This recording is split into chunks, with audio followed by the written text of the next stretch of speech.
If you're to walk that through your head, say you're squatting, what does that look like? How do you verbalize that? I watch how they get under the bar and what they do right when they get under the bar. Sometimes some people just set it on their back and take it off. Well, you haven't locked everything in with your shoulders and lats. What I try to do is take every muscle from the lower part of my neck to my lower back and squeeze it into my spine, especially the lower lats. So when I don't have people lift their chest, I have them pick up their sternum lower. That locks in your lower lats. And once they do that, as soon as they take off, they should already be braced. Because once, like I said, once you get that heavy load on your back, it's hard to brace and it's hard to do things to make that lift go the way you want with proper setup. So like if I have a heavy load on my back and I walk back and I'm not braced, then I try to brace, you're not going to be in the same position as you were if you did it at the start. Mm-hmm. So right when you go down, most of the time you'll hit the bottom and it'll fall forward a little bit. It's usually because of a brace. Mm-hmm. A lot of people brace at the beginning, and then by the time they get down to the bottom, they don't brace anymore. They don't think about it anymore. They don't think about squeezing it anymore. That'll be boop. That's when you fall forward. Mm-hmm. And if your everything isn't tight enough on the top end, those are the two things. Walk me through what that is for a bench press then. Because the setup is there's a setup there. It's all similar, and for me to keep it simple, I just raise my sternum as high as I can from here, and it starts locking everything up, and I feel my back tighten.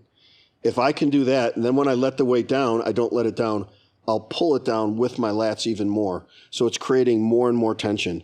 And then when I get down to the bottom, I can sit there all day because I'm that tight.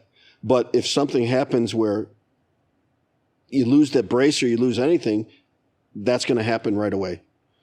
You can't manage it. You're done.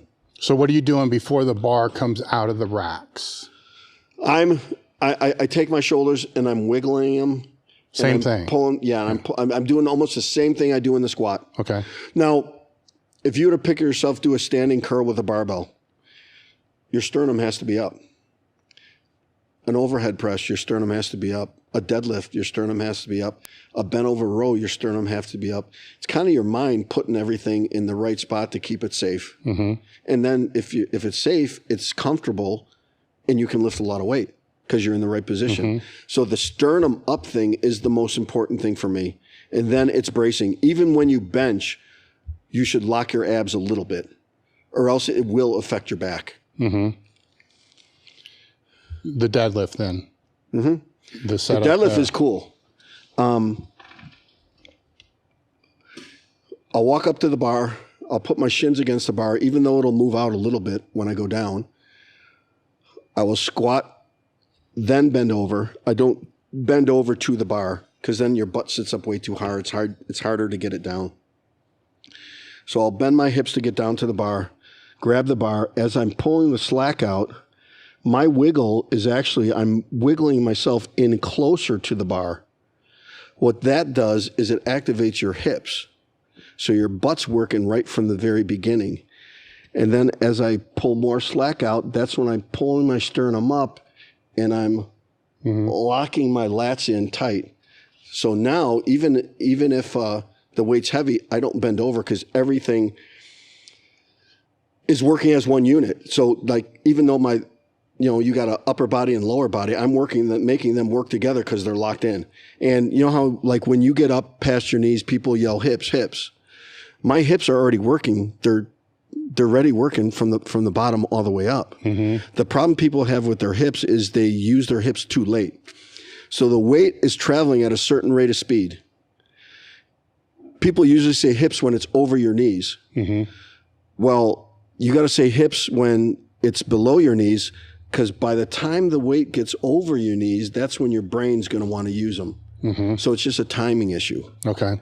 So that's all it is. If I activate my hips on the bottom, my sternum's up, I got the slack pulled out, my whole body is like a rubber ball. It's ready to just jump.